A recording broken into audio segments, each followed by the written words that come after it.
Okay, I don't know if I've gone live. Welcome to the one-to-one thing. Dr. Whiskey came in Yeah, before we started here. So I'm just gonna just make sure that it is kicked off in Facebook. I don't see it popping in, which is a nightmare.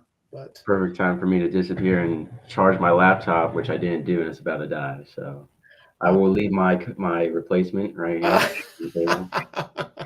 the wannabe weenie.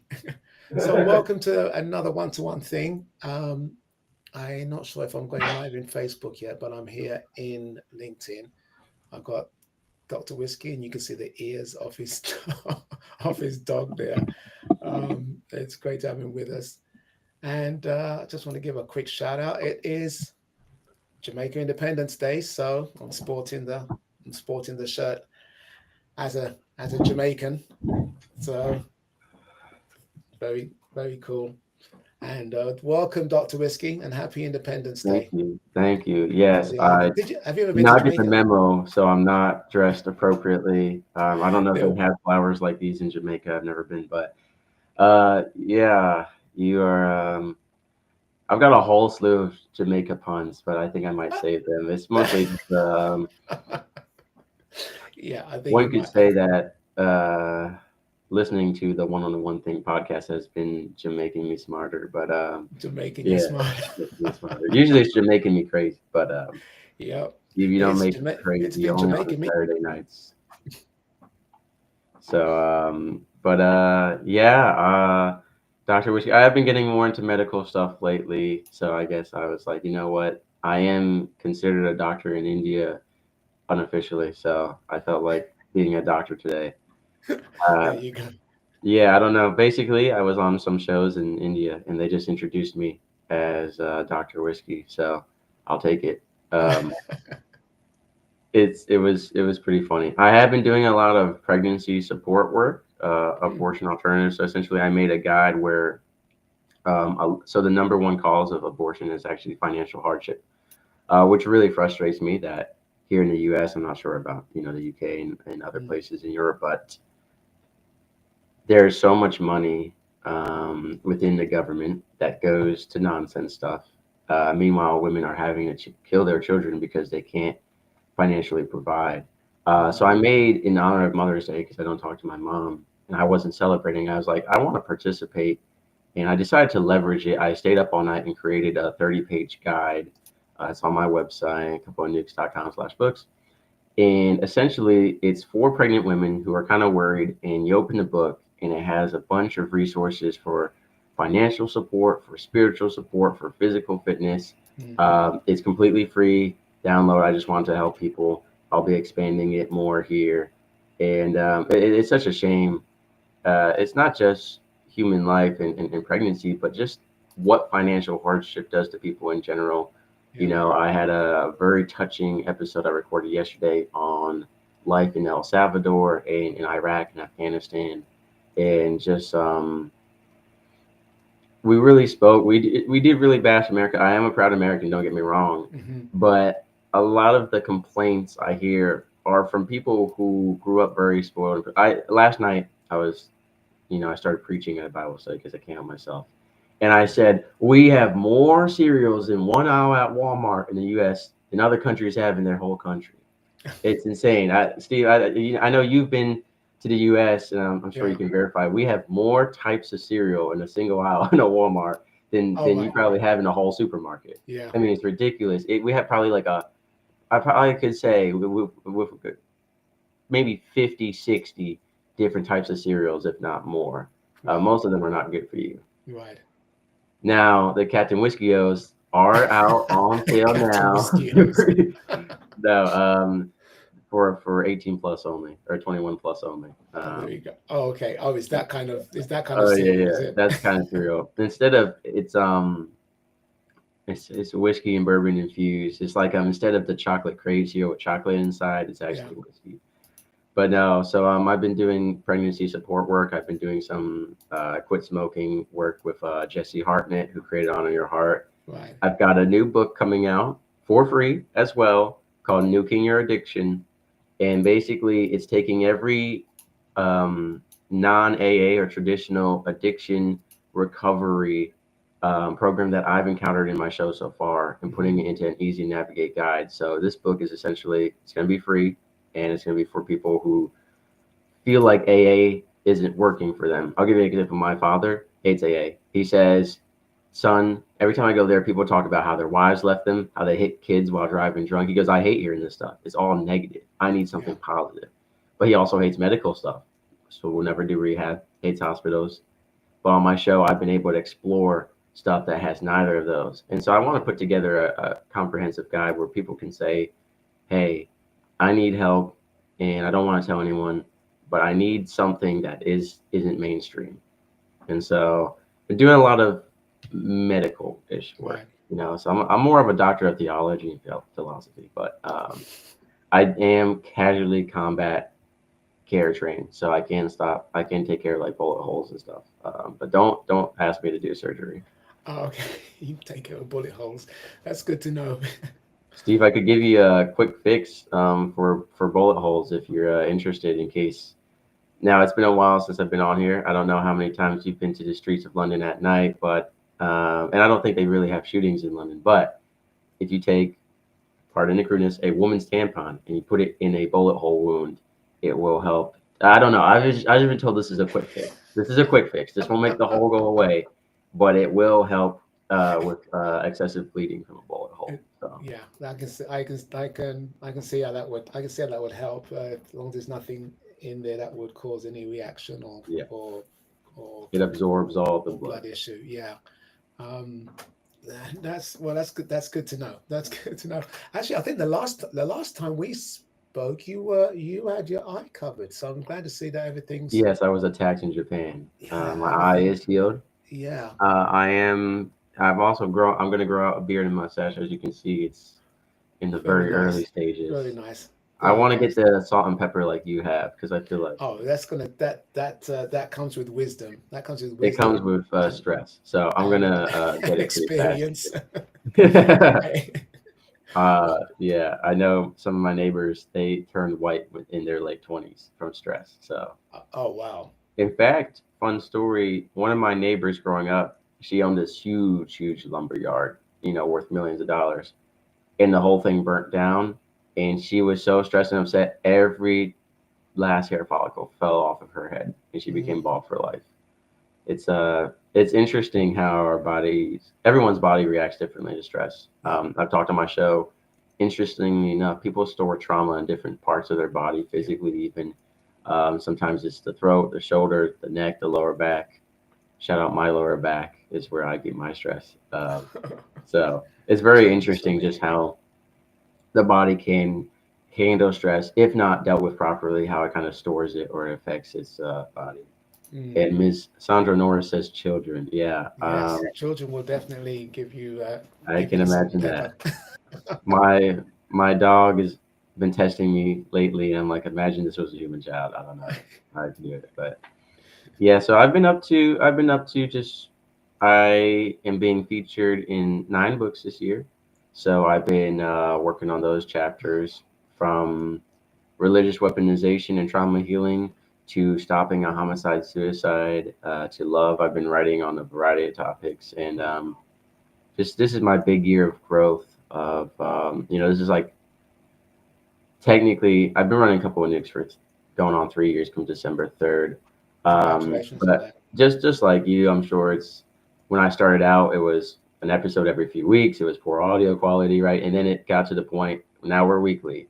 Mm, Now we're getting more better, better equipment. Now we're guesting different. And my man, uh, thanks, Paul. Paul, I haven't seen him. It's been a long time. So long that I might be one of the seniors you can help as a client. That's how long it's been.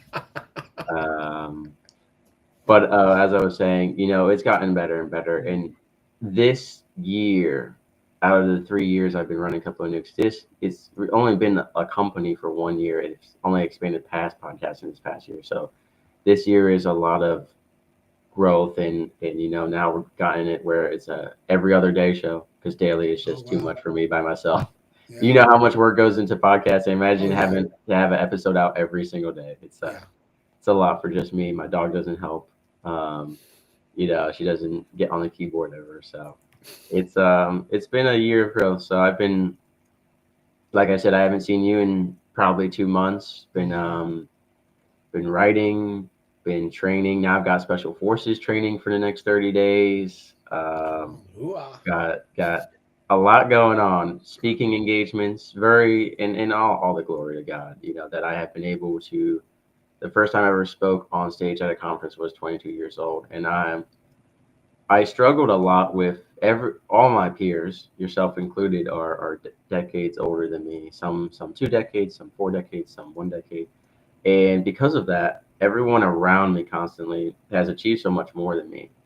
So I felt so behind in life every day, comparing myself to these 40 and 50-year-olds who have been running companies for years, who have been doing this for years, podcasting for 14 years. But the other day, I just had a mind shift out of nowhere. I was talking to people about parenting. And I said, I guess I would say to my kids, at just 22 years old, I was on stage speaking at a conference. And when I looked at it that way, of the look back rather than the look forward and the comparison to what everyone's doing now, I felt a lot better, because for me, I'm very driven. Like, hey, Steve Wright has, this many people in his Facebook group. I got to get there tonight, and comparing myself to these people who have been podcasting for like 14 years. And it's like, podcasting it can by chance blow up overnight, but for the most part, it's a long, you and I have talked about the marathon, the infinite race. And it's just so hard comparing myself to people who have been doing it for so long. But I took a look back and I said, by 23, I had written or been featured in 18 books. And I was like, you know what? That kind of blows my mind when I say it like that.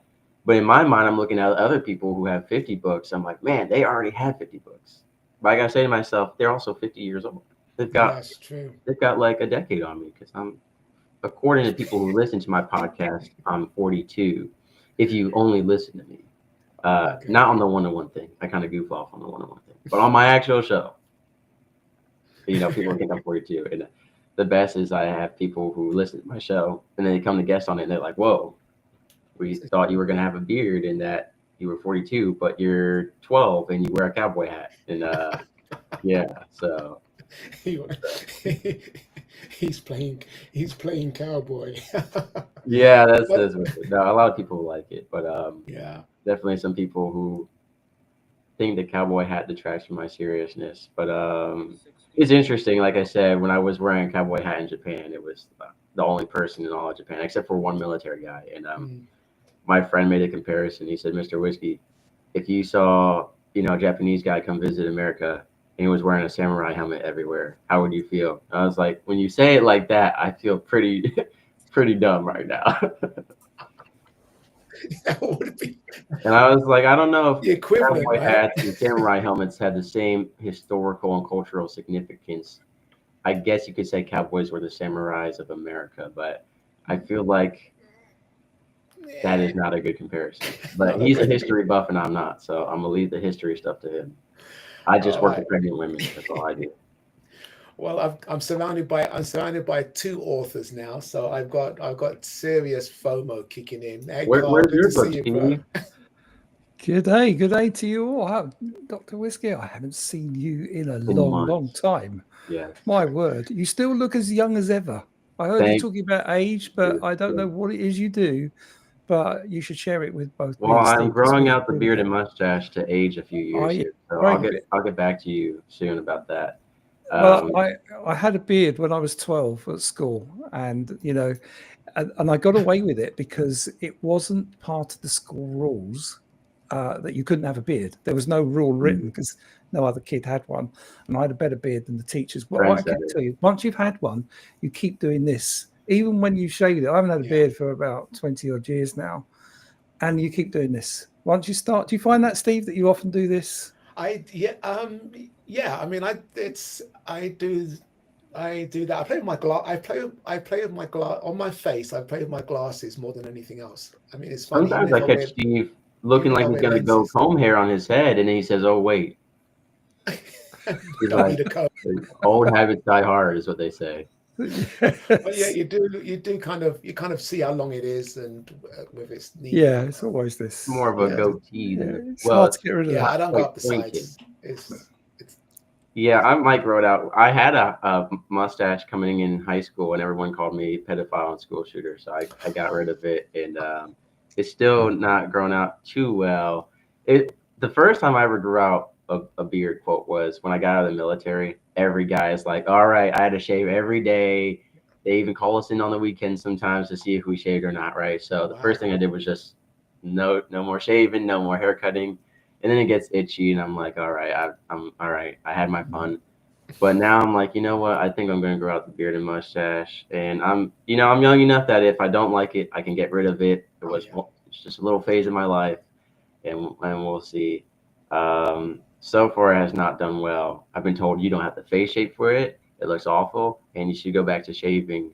And I was like, all right, my friends love me, so you know.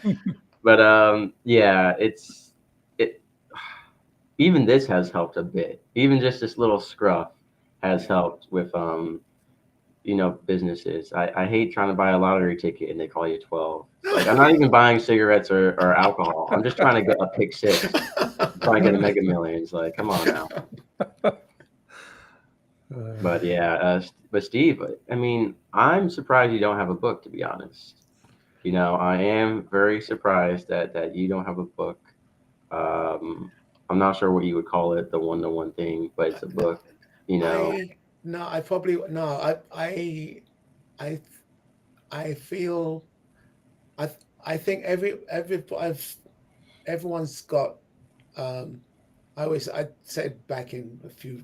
I go, Carl. You got me thinking about it now. I'm doing it. It was when I turned 40. I did a marathon that year. Did a 40K in my 40th year. I'd always Mm. been in shape, but I never run that. Running long distance running wasn't my thing. I played sports, football, basketball. We've seen that Um, soccer photo of you. yeah. We've seen that old black and white photo of you, Steve. Oh my goodness, yeah, that is going back some. But I always said that I had a marathon in me, I had a song in me, and I have a book in me. And I've published a song when I was visiting Austria. It's registered in the I don't want to call it the AKM. Well, I But gotta be that guy that's like, Steve, sing us a little sample right so I now. no, I can't Yeah, sing it. and the handpan. I wrote the song, but I can't sing it. I wrote I, it with I'm competing in a with a singing proper competition musician. in 6 months, and so every time I mention that, people are like, "Well, sing us a little tune right now." And I'm like, no, I'm good. But Steve, Sandra just said 80K, 80K when I'm 80. I would well, if we go love by the that. 12-week year, you're like 240 or older, according to the 12-week year that you Well, follow. yes, it would have to be. It would take me. It would. I don't know how long it would take me to do 80K at 80. That would How about this? When you take me turn six 80, months. you, me, Justin Workman, David Goggins, we all do an 80K together. We record the whole thing as an episode of Are We There Yet? And it'll be awesome. That would be very cool. Maybe you should, Steve, you should join me in my special forces training for the next 30 days. No. We're going to do some jump roping. I know you love that jump roping. I I'm going do to start love the posting it jump. on my Instagram story and saying, "Ask Steve Wright, I did 201, you did 200. Come on now." I, I are don't know. you You do like 1,048 jumps a minute. I don't know. are you are you are you jump roping as part of your training? I am going to be jump roping in the weighted vest in soft dirt so my calves get huge. Yes, that is the plan. Wow, I that's hate jump roping in soft dirt. Maybe I'll go jump rope on the beach. That's even worse. But that is worse. Well, you need. Yeah, that's I don't I couldn't imagine. I can barely jump rope on an exercise mat because it deadens your jump. And also the rope's got to you got to throw the rope do you harder have a because weighted jump rope? I do I have three different weights, I guess, I of could tell by jump your rope, shoulders. different dynamics. Because the heavier rope you can swing slower, so it's better for Yeah, that. I But could it tell by does your work. shoulders, Steve. You had the weighted jump rope look going on. Yeah. It does work. Yeah, it works your I shoulders. thought, I mean, when you pulled up as jacked as you are in the shirt, I thought you freed Jamaica by yourself for a minute there. I thought Jamaica Independence Day may have been, I thought you may have done it yourself. It's Independence Day today, Carl. That's why I got. That's why I got the Jamaica. That's why I Ah, got the Jamaica on. okay. Right. I didn't know. I almost wore a green shirt and I said, no, I don't want to be green today. And now I feel like I'm missing out. So Oh, it's all good. It's all good. It's all good. you But should yeah, sing a so Jamaican song for us, Steve. Set the mood right. no, this is not the. This is live, but I can't be singing. I can't be singing on a LinkedIn live. I can barely. Carl wants me to play that tin pan in the corner there, but Yeah, still do. I Yeah. didn't know about all that. I've been gone for months. You got a new setup and everything. I mean, there's a lot going it's on. it would I will I'll record something. I'll record something and share the recording because I think on live the microphones are set up for voice, and Mm. you need to have your microphone set up for musical instruments. So otherwise, it doesn't carry the You know, frequencies. long before microphones were invented, people just sang from the heart and it didn't, just to the audience. There was no singing microphone, talking microphone. They just did it, you know.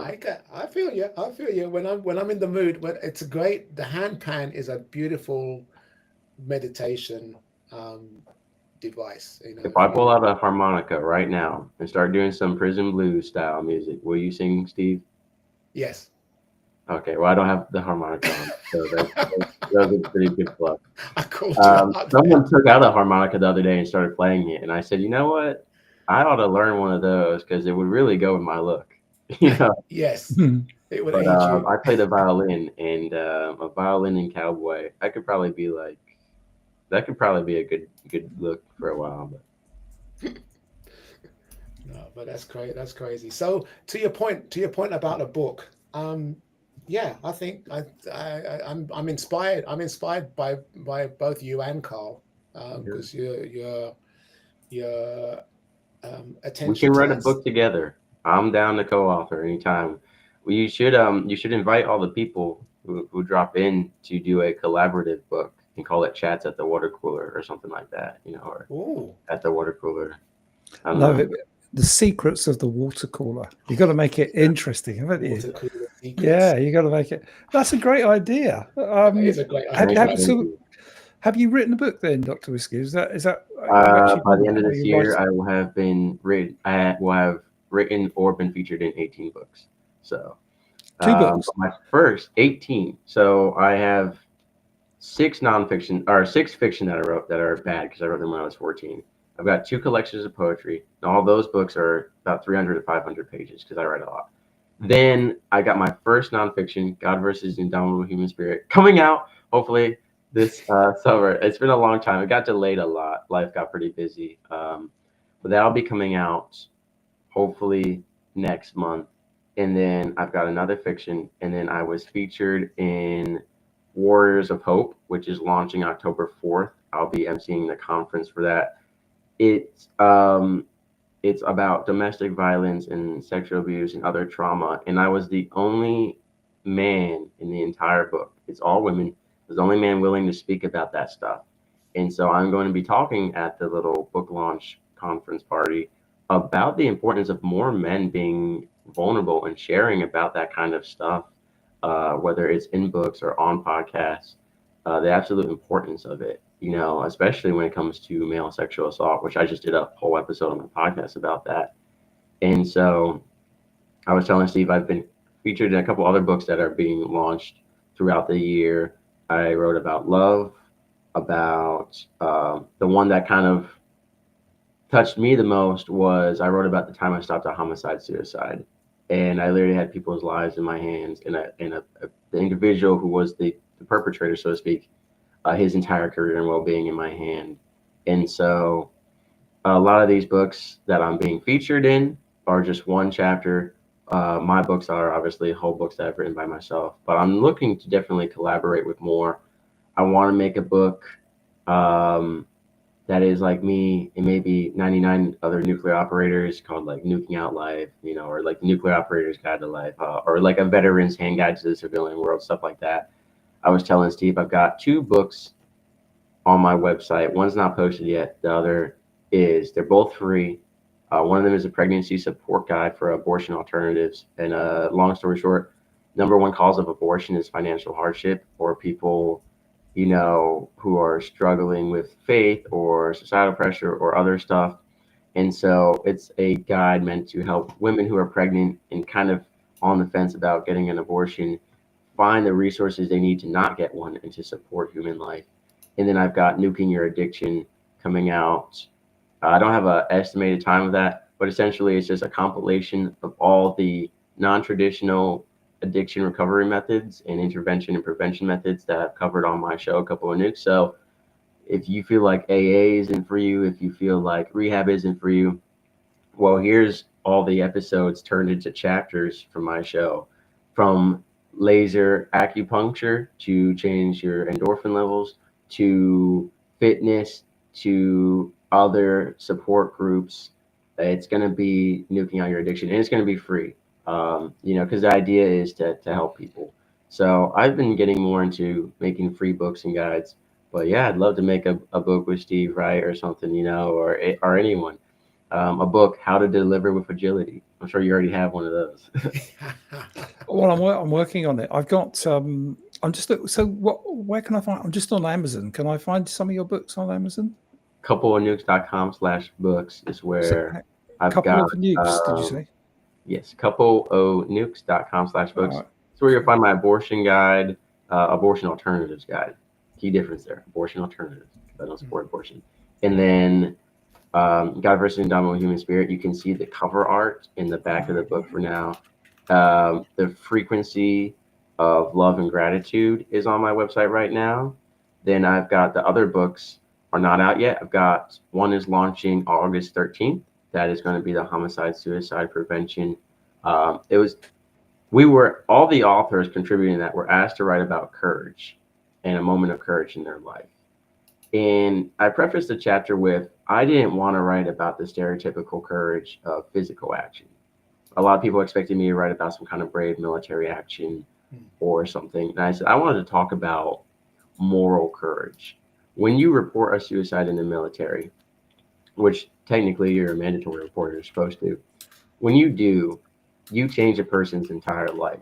In the civilian world, because of HIPAA laws and other stuff and the way workplaces work, it might not change your life. In the military, if I report someone for a suicide, they could lose their position temporarily or permanently. They could get removed from the military. I won't say get that. They can get removed for medical purposes. That not only affects them, it affects if they have a wife, they have kids, if they have a husband, affects all of them, all their dependents. It can affect their ability to re-enlist, to serve in other military branches, to hold federal jobs. So when you are dealing with suicide in the military, it's different than the civilian world because their whole life is in your hands, not just in the physical sense like in the civilian world, but the aftermath of how you intervene and how you implement recovery can completely change their whole lives.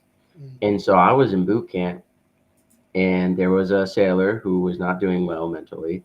And I always, hung out and listened to him talk because I had no reason to judge him. But a lot of people gave him a hard time. Boot camp is you've got all 17-year-olds, 18-year-olds, 19-year-olds from different countries, from different states, all in the same place. Everyone was raised different. You've got people from the streets of Chicago. You've got people who were raised in the rich side of California. You got wild Florida men, right? You've got the most diverse array of people.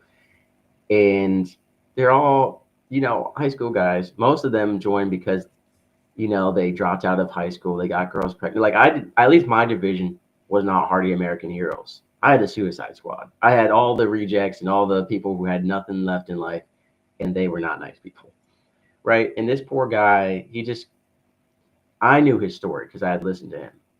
His stepfather was a Marine or former Marine who was beating him and his mom. He joined the Navy so that the Naval Investigation Services could put a case against his stepfather. That's why he joined. So I never gave him a hard time because I knew he came from a traumatic home. and he wasn't doing well at boot camp. It's not for everyone. But it got to the point where he had a kill list. Not only had he mentioned suicidal ideation, but he had a list of people in my division from priority kill to least priority kill. You know, like he had a list. And he was discussing this with me, and he said, you know, Mr. Whiskey, he said, or actually, time, what was it? Fireman Whiskey at the time. It's a long time ago. You're my best friend. Of course, you're not on this list. Blah blah blah. Now, best friend, I don't know. I slept one rack away from this guy, and I just listened to him talk every now and then. But I said, okay. And we were talking, and you know, I had just turned 18 like 5 days ago, you know, and just got out of high school. I've never been in this kind of situation, so I got with this older gentleman in my division who was going to be a monk, and then he joined the military instead. Interesting story. And I said, what do we do? I said, this could just be passing talk. If we report him and he gets removed from boot camp, he might not be able to join any military branch. He's going to be sent back home to that stepfather Marine, who's definitely going to beat him even more if he failed boot camp. I said, I mean, that's the biggest issue, is determining whether it's passing talk or if it's real. And I've been in this situation several times in the military, and sometimes I have reported and sometimes I haven't, because you never know. And some of the times that I have not reported it, those people were able to recover with my help or outside sources, and they are still serving. They were able to re-enlist. They love life. It's great.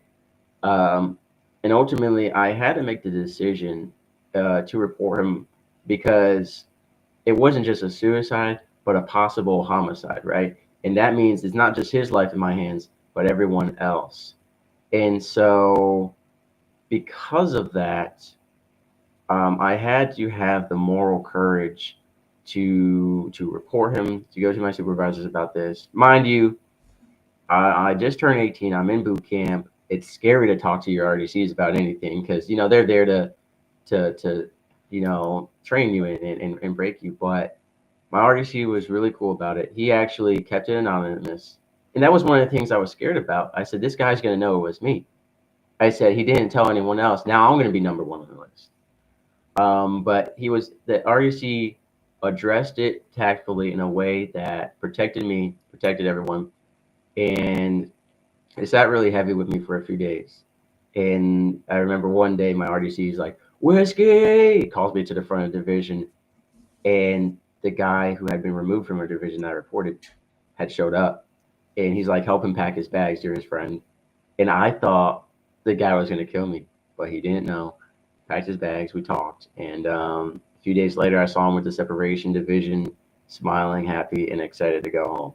So in that case, it was the right decision. But it required a type of morality and courage that I had never implemented in my life. I mean, and hopefully you never have to, as a kid, go through something like that. Unfortunately, it's a lot more common nowadays. But so that was the book coming out August 13th is what I you know, I wrote about that situation, and just like how there are so many different types of courage, and sometimes we need to have courage in a morality sense, and kind of what that looks like in my example. I don't know if you guys have kind of experienced something like that, where you've had to make a morally courageous decision, so to speak.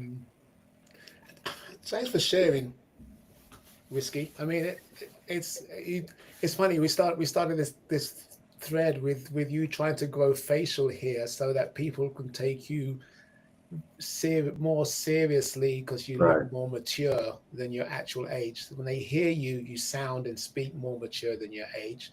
When they see you, they go, "Who's this kid?" And then you share a story of what you experienced years ago. So you were a kid.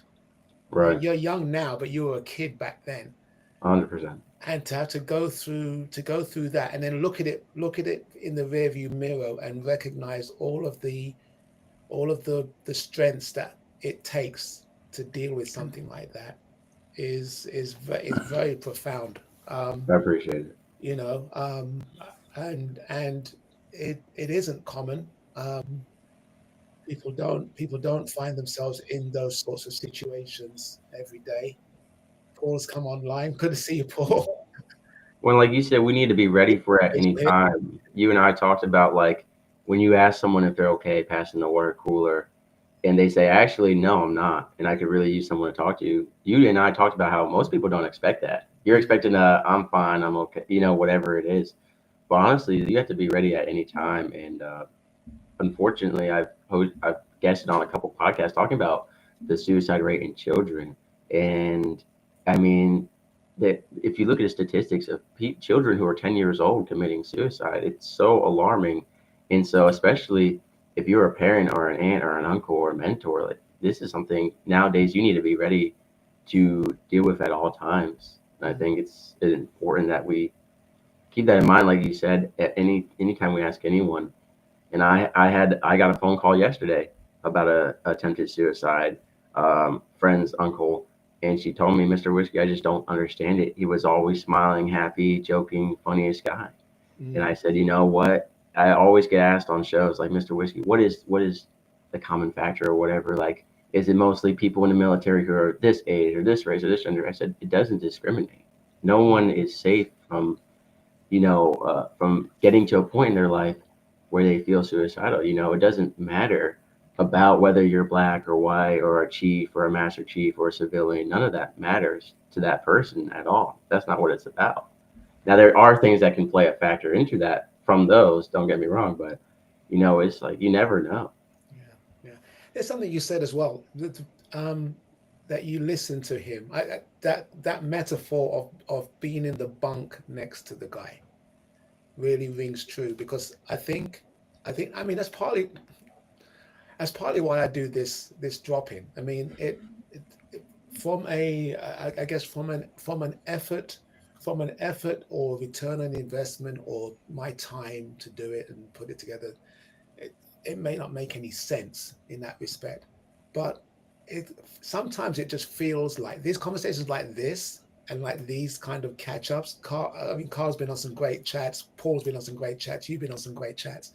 It feels like being in the bunk next to someone, right? If I rocked up 1 week and I wasn't feeling great, this audience, these people I'm talking to right now on the screen, these three faces I see on the screen, are people that would be like my bunk mate. They'll be next to me in the bunk, and I would share something with them, and I think sometimes we find ourselves pretending we think we know someone, and like you said, oh, is it because you're a certain rank? Is it because you're a certain age? Have you got a certain ethnicity?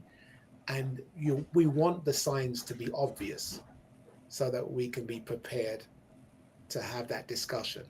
When they're not obvious, when someone is always joyful and then something rocks their world, or the veneer breaks and something comes through, and you have to kind of deal with it where it's at. I've got a friend right now that's going through a tough time, and I want to be close enough to have him to be someone he can listen, someone he can talk to, who would hear him.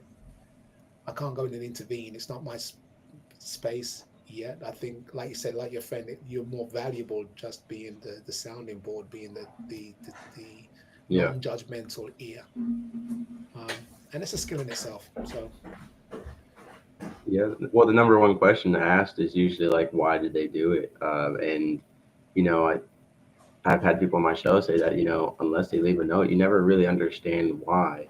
And that's kind of what Bob goes. I like what you said. When we understand why, we can tackle the problem more efficiently, right? Which is usually what you do, is you try to get to the root cause of it. That's the same for addiction too. It's the same reason. And I think with suicidal ideation, it's the same, where a lot of them have layers, and they'll try to give you this big obvious reason to redirect you from that inner, wound that is the real thing of it. And sometimes it's not just one big obvious reason. Sometimes it's years of different small things. We talk about the famous saying, the straw that broke the camel's back. I mean, a lot of suicidal ideation isn't just a compulsive overnight thing. It can be, but a lot of it is like, hey, this stuff has been going on for a long time, and it's actually a lot of stuff that is pent up. And it's so interesting. Oddly enough, one of the most shocking statements made on my show was that me and another military guy did an episode on military suicide prevention and intervention. And when we were looking at the stats, the most suicides were before or after deployment. In the after deployment, it really shook him to the core that the people he served within his division, they made it out alive, out of combat zones where people were actively trying to kill them. Then he gets a phone call 5 years later, hey, one of the people you served alongside with, committed suicide. It's like how we made it out of the trenches together. Like, I mean, we were so glad to be alive, and it's so interesting. And like my ship had, set a record for suicides and went under investigation. It was pre-deployment. There was in the yards, America stateside, and I've done some social media work recently and some stuff on my show about, if you look at the fraction of people, I think they say it's less than 8% of the entire military is actually actively in a combat zone.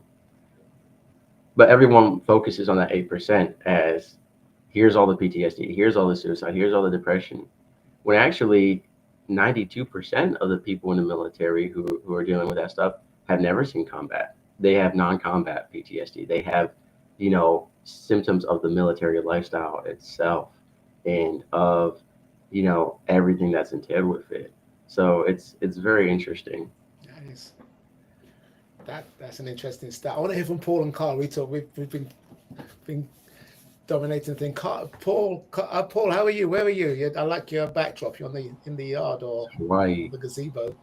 No, I'm back in Jacksonville with my family. It's been so nice to be outside just because South Florida is in hurricane season, so it was like raining all the time, and it's just I don't get to get out as much, so it's nice to be back. But I was just listening to that what Dr. Whiskey was saying, and I kind of caught like off and on the conversation. But I think one of the big things, Steve, I mean, you and I talk about this all the time, is that it's so important to listen to understand versus respond. And I think like one of the big things that I've learned is it's really as simple as like just asking people like, what do you need? Because a lot of times we're trying to like help, but it's like what we're trying to give, they don't really need. The other thing that was really eye-opening to me, specifically when Dr. Whiskey was talking about suicide, I wouldn't really say like got into an argument, but there was somebody on LinkedIn who's been doing this work for decades, and she was talking about how like most times there's no signs. And I was like, I respectfully, like, I see it differently, because if you go back and you look, especially, and social media is a big proponent of this, because like, you can go back and see like what people are posting, what they're doing, and all these different things. If you go back and look at a lot of the last posts that people made, before they passed, like, it was clear that, they weren't doing well or something was off. But a lot of times we miss the signs. My mentor had a saying, like, it's not, and this is kind of like in reference, I guess, to health and like physical fitness and stuff, but oftentimes people don't pay attention to like the little slips, and they wait until they fall like completely flat on their face, when really there were kind of like signs leading up to it. And I think that's really how I look at that scenario and situation, is it's a lot of the little details and things that a lot of people miss. Like, if people tell you that they're okay, or fine is kind of like a red flag word. When people tell me that they're fine, I know that they're not. So there's just little things, I think, that have been really helpful that a lot of people just kind of overlook. So that's what I would share. Yeah. Paul, I don't know if I have you on social media, but I'm in Jacksonville like twice a week. We got to do some in-person recording stuff together, man. I'm competing on Jack's Idol, the singing competition for Jacksonville. I do karaoke there once a week, relatively. If Paul, how would you feel you and me sing Steve Wright's song at karaoke? I mean, that would be. I mean, what better way to pay homage to him and I wouldn't know where to find and to celebrate Jamaica putting me Independence out on Day. something. I wouldn't. I did this. I recorded that in the when did I do that? That would have been 80. Yeah, it's almost 40 years ago. Wow. That means it's vintage. That's awesome, Um, Steve. That's like rare. What I gotta say, Steve, is I do have two albums coming out in the future. I'm not gonna give a time date on it because getting good at singing is probably the most frustrating thing I've ever done in my life. Like running, swimming, all that stuff, just Right. do it more, whatever. Singing is like I I've never been a person who like gets angry and smashes furniture. The first time I ever tried singing, I smashed furniture, dude. I was so mad. I just could not. The frustration of again, like I've seen the talent in Jacksonville. Like I watched the Jack Idol finale, and it's like these are a 15-year-old won it. A 15-year-old who could sing, whose voice could fill up a whole room. And it's like I've got to compete against such people who have been singing from the womb. I started singing 2 weeks ago. Like I've got a lot of catching up to do. But I have two albums coming out. One of them is faith-based mental health help, and one of them is military mental health. And I'm really excited for those too. It's not about music or fame. It's about making music that impacts and touches people. But Steve, if you think you are now getting away with not featuring on one of my songs, it's happening now. I don't know if you want to do a rap, country. I do some R&B, whatever floats your boat, Send so to speak. send me You the guys send me collaborate. the soundtrack, and I'll play cajon to it. I've got a Honestly, I I've need got you a to drop a few bars. I've got a We got to cajon. do like And if you want, and if you got, I'll back you. I'll put a couple of backing vocals on your and song, then Carl, I'll we'll play. need you to help us deliver the song with agility. So Carl, you sing, don't you, Carl? He- His camera. really, He's happy for the delay right now because his camera. Did you hear us? I, he's lagging, but he's like we could do he's gonna have to type. I'm gonna make a song called "The Drop In," based on this, right? The drop. So Justin Workman will come in, and one of his lines will be "Are we there yet?" And Carl's line will be "I only show up if there's cake," or something like that. Yeah. Uh, if there's no cake, I'm not about it. Not about it. Yeah. Can't make it without the cake. With a cake in Yeah. it. Yeah. But I do like the secrets. I do like the secrets of the water cooler. That would be a nice. So you can either give me royalties for it or let me contribute to it. Now I'd rather contribute to it, but if you don't, I no. I think I like the idea of it being a collaborative collective effort. And yeah. I can sort of give it a framework, and each you guys have a chapter. I've got you. I've got you. That would be Can I get super. one funny chapter and one serious chapter? That's kind of how I work. You can. Thank you. Thank you. How's the stand up? Are you performing? So I'm supposed to perform once a month. Um, that was 2 years ago. I made that commitment, or 1 year ago. I've performed twice, one at a conference and one on a cruise. So I'm behind. I'm performing in November on the Podcasters Cruise, now named the New Media Cruise. Um, so I do plan on this month. I have to do stand up. I may do it more than once. I definitely want to do a little bit about my time in Japan, and I definitely want to do a bit about. I was joking with a military buddy the other day, and I was like, you know what, this is some good stuff. Um, and then I kind of had one. I made. I was joking. I thought it was funny, but it was making fun of podcasters. And I think unless you're a podcaster, you won't get it. So I'm like, maybe this is the skit I do for the cruise. Now, usually I just make everything up, 5 minutes beforehand on stage. I found out I work best under improv conditions for some reason, Okay. even though I don't freestyle rap. I write my raps ahead of time. But I felt like the podcasters were either going to be like, hey, this is so funny, this is so relatable, or they were going to be like, he's talking about me and this sucks. I'll give an example. Especially as well, before you go there, especially for improv. I was just thinking, because to bring this, to give a context to people who may be listening to this, I asked a question about the stand up, because we're talking about things where you're talking about having moral strength. right? In terms of dealing in situations where it's not about physical strength or an attribute of muscles. Yeah. These are different kinds of muscles where you put yourself in a place of vulnerability and with somebody who's going through something that could take them out. You talk about going through something that is vulnerable, being on a stage to either sing, perform, or do a skit.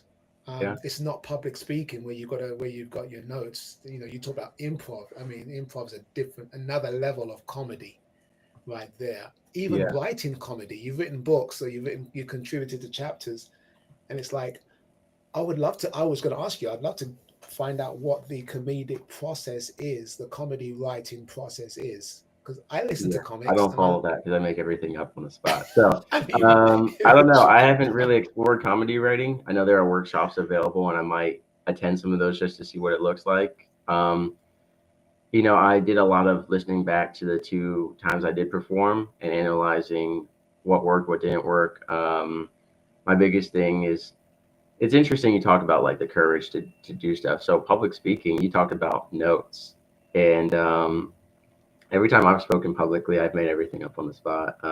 Not some people don't like that, but for me, I don't know. It's easier for me to just speak from the heart and make everything still very cohesive rather than try to memorize these notes. But I also podcast every day for hours. So I speak on the spot every day. Yeah. Now, what I told someone the other day, they were like, "Why are you struggling so much with singing?" They were like, "Get up there and sing." And I said, I would rather go up and perform comedy with zero warning or notice, or speak or be asked to preach about the Bible or talk about literally anything else than singing. Like singing, I start shaking, I get nervous. Comedy, I'm pretty nervous about, but I rather do that than sing. Now, singing, you already got the song, you already know the words. I mean, it should be easier, but for me, that bothers me. And what's interesting is you talk about like I started going to this Bible study, and they say, "Hey, we're going to read each person, whoever wants to read a section aloud." No one wants to do it, and it got to the point where it's always the same 5 people who just read because otherwise we won't get through this. And I was talking to people there about, "Hey, why are you scared to read aloud?" And there's so much fear around reading aloud, and so many people don't do it. So it's interesting, like just as intimidating as it is to get on stage and sing, some people are scared to read just in their peer group. And I've noticed that a lot, especially with the younger generations who don't spend as much time reading or reading aloud. Like my buddy, he refuses to read at Bible study. I said, "Hey, man, listen, everyone messes up a word reading aloud every now and then. Like, it's not a big deal. It's all good." And we had a guy mess up yesterday, and he recovered beautifully. He stuttered or something, and he went back and he said, XYZ, comma, blah, blah, blah, blah, blah, and everyone was laughing. So it's just interesting. There is a courage behind, like you said, it's just interesting. Some people would rather get up on stage and sing before they ever try to do stand-up comedy.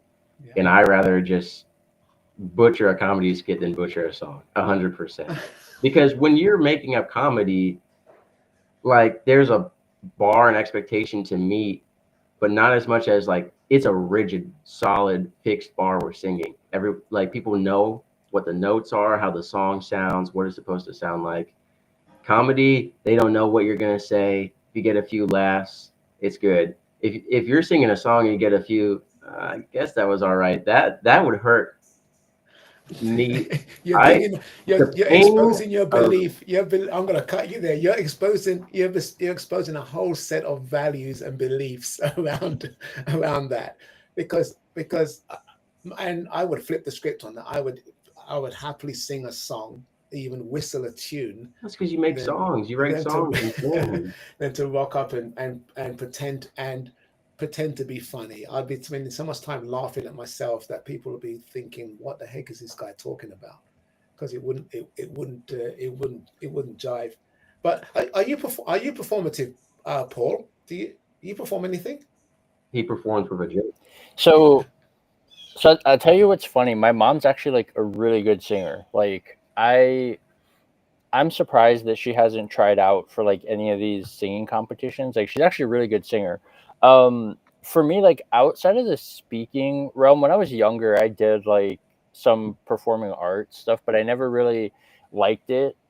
What I think is so interesting that it might be kind of like a good perspective shift for Dr. Whiskey is like my music taste is very kind of like all over the place. Like a lot of times like I listen to songs more that connect like lyrically and story wise. So I think like if you don't have like the technical ability to like sing or whatever it is as good as like, you know, some of these young kids because you don't have it, what you can kind of do to offset that deficiency is like connect more emotionally. It's kind of like the best way that I can explain it that I experienced a lot in like speaking is when you would go to conferences, you could tell like who was actually like speaking was kind of like a part of them versus like their job, right? Like people who Yeah. actually were there to connect and really build relationships and start conversations through their ideas versus like people who are just kind of like very robotic, right? And I think that's probably one of the biggest things that I see in the music space is that the storytelling aspect is kind of lost because people just talk about the same stuff, right? It's all about like love and relationships, drugs, money, like all these different things. And it really is a unique way to kind of connect with people from an emotional perspective. So that's what I would say is like just focus more on because you're a great storyteller. So it's like if you don't have the technical ability, it really is just another way to tell stories. I think that's what pretty much everything comes down to in the art space is all about like telling stories and connecting with people. And how you do it is just a different vehicle. So Mm, that's what I would I say. like that. That's a good point in terms of it connected. I know Carl's got music in his background, in his family. Um, was that from you? Was that from you, Carl? I was. Well, I don't know. I mean, I know I'm well out of sync here, so you know, That's all right. We can hopefully the hear you though. voice That's is in good. sync. So I started speaking to an audience when I was around 12. Well, actually, the first thing I did in front of an audience, I was Prince Charming in Snow White and the Seven Dwarfs when I was 5 years Of old, course. and I was really nervous. But you know, as I grew up, you know, it's quite it came easy, I guess, because my mum was a playwright and I often took part in her plays because she couldn't get actors. So she used to get me to do it. And as we said earlier about the beard, I looked older than I was. So it kind of worked out. But I was given a guitar when I joined a church and I discovered that I could actually put tunes together. And I wrote about a lot of things that I saw going on in the church that were wrong, and I had the audacity to stand up and sing those songs to an audience, and it was kind of like really getting to the core of hypocrisy within the church community, and a lot of people burst into tears. I was quite surprised they were moved to tears, but the leaders of the church didn't approve, and I was excommunicated. So there you go. But I've written about 100 songs back then. At the age of 14, all I needed was 3 chords on the guitar, but I can't sing. But my son Peter is a professional singer and pianist. He also plays the violin. Great to hear you play the violin, Dr. Whiskey. We've got to hear this, with you on the violin It's been a and long time. well, we've got Steve and he can play the handpan. I don't Sean even know what Paul. that is. I'll be honest. I've come across a lot of instruments. I don't know what this handpan is. I don't know if it's We're Jamaican never going to find out or We'll give because you a. British he or just what it keeps is. talking about it and showing it off like he's about to. Look at the But we've size of never that got. thing, Let's Steve. hear it. That's a This is. whole planet. Let's Look hear at it. Come on, let's just have a couple of notes. Go on, give it a Steve, bash. what culture is that from? That's interesting. I think it's Peruvian. It's got an Asian South American. No, is it handpan or cajon? Oh, this is Cajon like your may be stand-up comedy Peruvian. skit. You're Don't making keep him everything up talking. right We now. just want him to play. Come on, Steve, get on with it. I don't know Yeah. how this is gonna sound. Don't worry about it. Just go for it.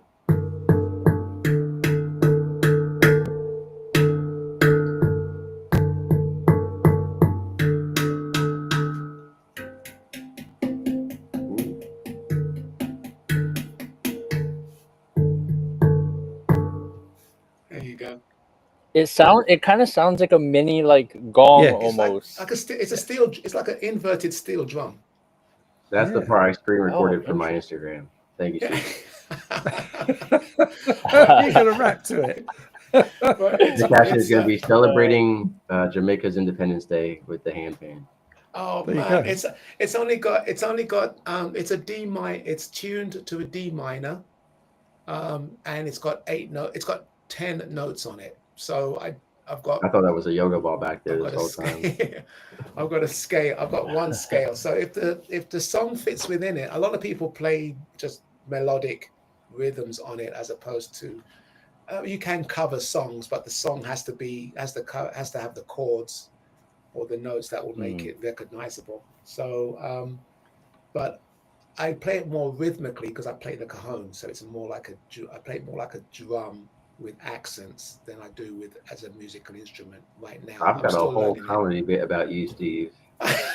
I'm going to explain to people. I said he is a black man, but he lives in the British area. But he plays a handpan. But he eats with chopsticks. People are going to be like, He's never gonna live that down. he is Mr. Worldwide. I mean, and like Pitbull, he does sing. He is bald. So I think I'm seeing a correlation. Oh dear. I think this A could lot go of a lot viral of connections. very easily. Yeah. Donut is a donut. It was a sugar donut, and it kept my fingers out of it. Kept my It's like sticky it's fingers off my one-time keyboard. thing I'll never live down. It becomes, the more and more he tells a story, you realize he's making it up. He's just got no excuse. No excuse at all. That's got to be. Well, you know what? This is just for the I have a clip posterity of of it from Main recording Street, this so trust me, it's session, real. right? We got. I mean, I can recount anecdotes from all of you right now. I mean, I remember talking to Paul about that. I love the fact that Paul and I had parachute jumps in common, and that was powerful. That was a great metaphor. Carl and I just chat all the time. I mean, I was dropping in with Carl before the dropping event, so he almost predates the dropping event. But just that journey together has been That's great. got to be the back of your book, Steve. Drop in for some one-to-one information or something like that. You got the word drop in there. Drop the puns in there. That's where it started. But yeah, so yeah, we were having these long chats long before the drop-ins, and then whiskey just showed up as like a breath of fresh Jacksonville air or whatever. Thank you. It's funny. I got a 5-star review on my podcast about 3 weeks ago. It said Mr. Whiskey is a breath of fresh air. This show is, so appreciate hearing that twice. I was gonna say, Steve, don't worry. We'll connect later. So for everyone who's just showing up now, I am competing with and against United States Special Forces members in a physical fitness competition, and I only had 30 days to get ready. Now you can only see from my shoulders up in my floral shirt, but I will describe everything below for you. Not everything, but most of it. It's not in Special Forces condition. Okay, it is far from Special Forces condition. So I've got 30 days to this could be a show. This is going to be an episode of my show, actually, how to become Special Forces in 30 days. But later today, I will be jump roping in a weighted vest and a cowboy hat. And I am going to call out Steve Wright's Instagram handle in that. And how do you count your jumps? Do you have like a Fitbit or something? Every time you ping me, every time you post a jump rope, I'm going to jump. That's my commitment to you. When you're jumping, I've got a weighted vest, and but I wouldn't jump on sand. I just couldn't. I'm gonna do it on soft dirt. That's kind of that's as far as I'll go for today. Yeah, it depends near on the end of the 30 days, maybe I can do the same. Too slow. It's too slow. I couldn't get the rope through. I use an app. I use an app that tracks with my watch, and it's close enough. I mean, it's not totally accurate, but it's close enough with regards to the hand movements and the reps. Well, when someone's jump roping as fast as you do and as many times per second as you do, it's hard to keep track, It is. I mean, I do jump. I mean, I jump fast. The ropes are fairly light, and it's actually easy to jump fast. Do you do one leg training? Because I I do that, but if I switch to my non-dominant leg, my left leg, I usually end up on the floor. So I try You to hop. You mean you hop? with just one. So you have one leg up in the air. Yeah. So you're jump roping one leg. Do you ever do that? I alternate. I skip. It's a boxing. It's like a boxer's. It's like a Oh, boxer's okay. skip. So Well, you're more professional than I am. so Yeah, I try it's to more of a. rather I jump like rope to and do it. dance. I dance with it. I like to. If I've got a heavier rope, I can almost dance at the cadence. You know, if you're throwing the rope fast enough, you're sort of doubling up the beat. Ooh. So If you can play the handpan and then jump rope to the beat of it. You could do a whole like compilation of Steve Wright made by Steve Wright for Steve Wright kind of thing. I could do a little cajon set, with a metronome, and definitely put down a rhythm, put down a groove, a cajon groove that I can skip to. Yeah, but if you're Or doing an 80K when you're 80, I mean, you definitely got to start training now. you're absolutely right, because I don't know if I don't know if my hips could take it right now, but I'm sure by the time I get to 80, my knees and my ankles, I might have to be guided. Yeah. But that's so cool. But gents, this has been great. Carl, I'm frustrated that you still have sync issues, because your video comes across so clean, but your video sync is way out. You there? I think is he frozen? Yeah, it looks frozen. I don't Okay. hear He might anything. Oh, he's Can you hear me now? Is that, am I coming Yes, through? yeah. I saw you lick your lips. Yeah, So you were moving again. Yeah, well, the whole machine we seems there to yet? have shut down and gone into overdrive slow mode. If I open a window and just try and spin up a YouTube, it's like very, very slow. It's stuttery all over the page, and then the video comes across it.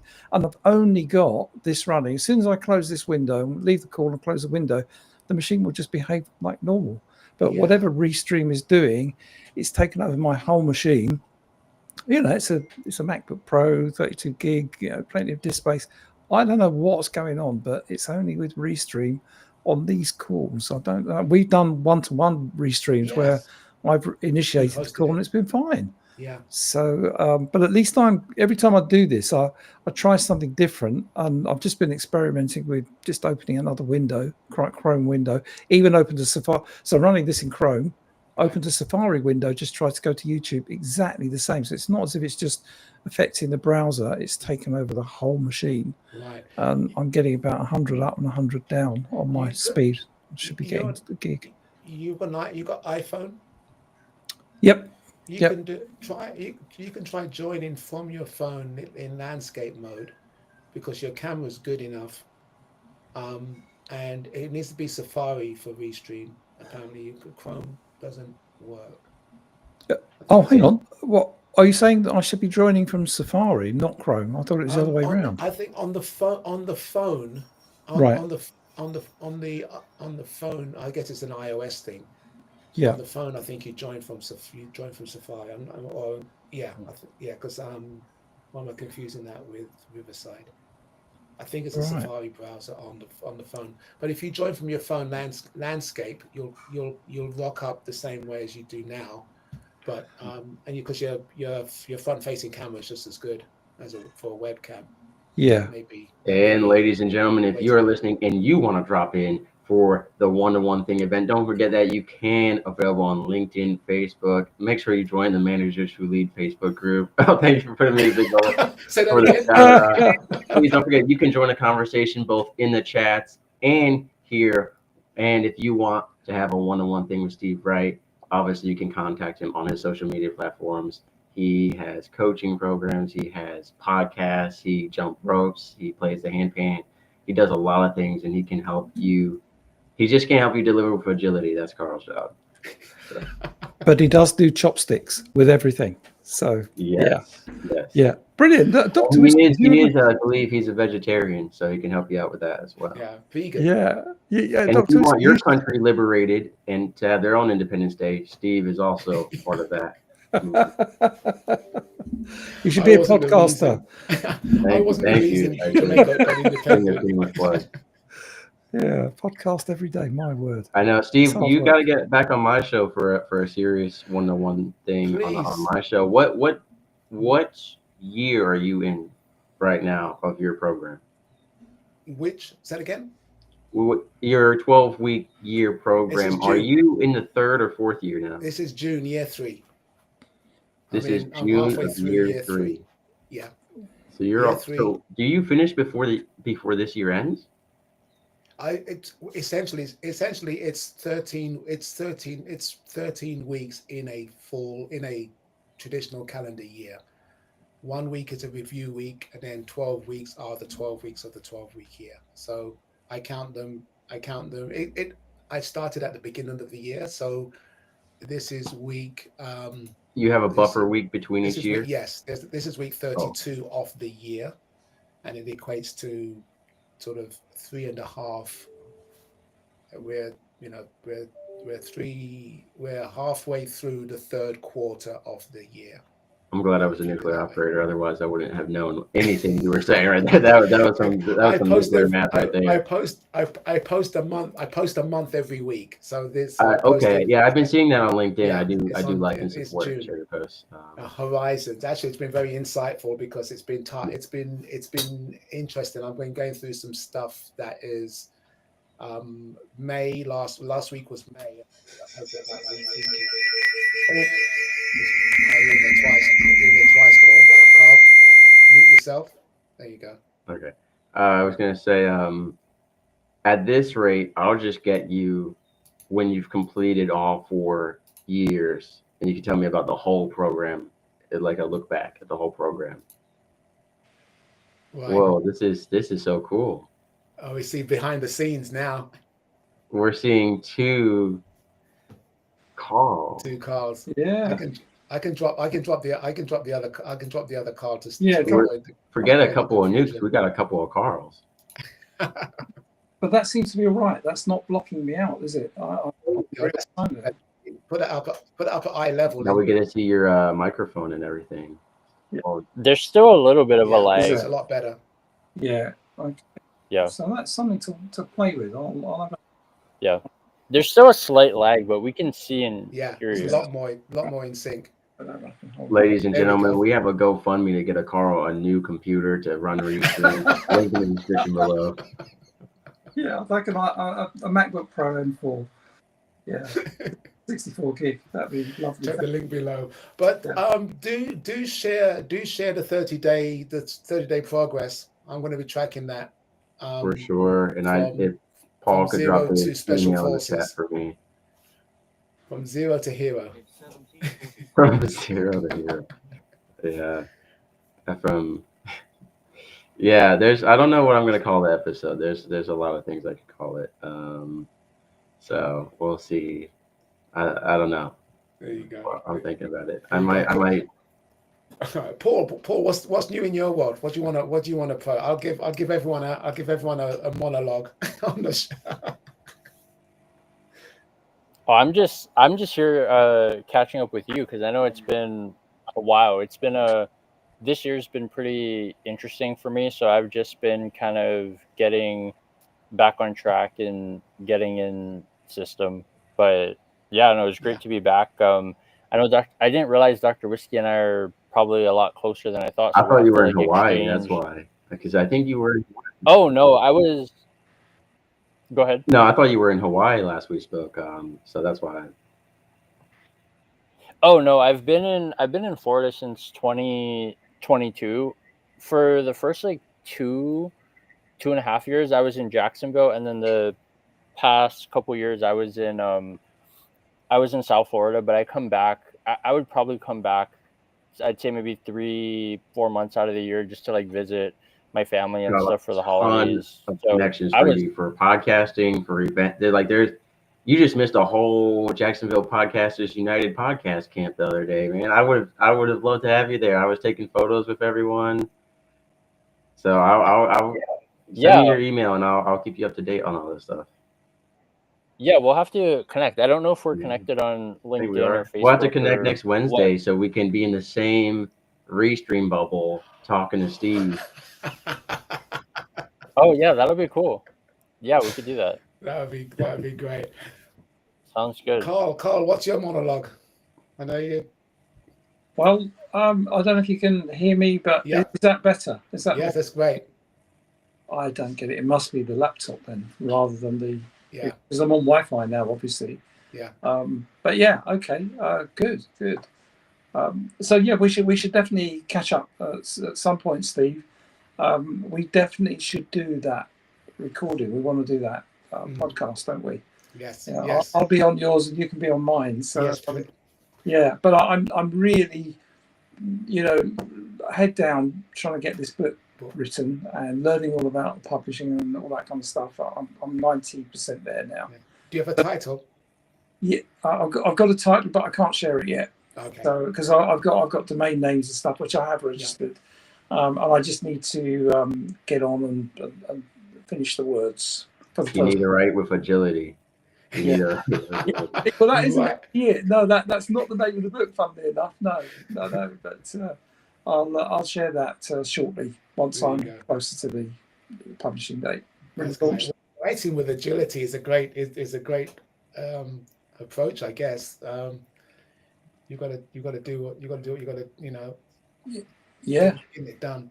yeah, that's it. So I'm practicing what I preach. I'm using the same techniques, using Kanban, and same techniques that I coach my clients to deliver. So you're practicing what you preach, unlike the church you expose to your music. yeah, I mean that's another thing. And probably not something that I can talk about on a live show, but it's a lifetime experience. It was a pivotal experience for me with regards to churches. It turns out I was right as well, because the church was exposed to what was happening and it turned out to be a sect. Broke up a lot of families. Really, really terrible thing. But that's another story for another day. Yeah. Gentlemen and lady, Sandra, thanks for dropping in and joining in. Those catching the replay.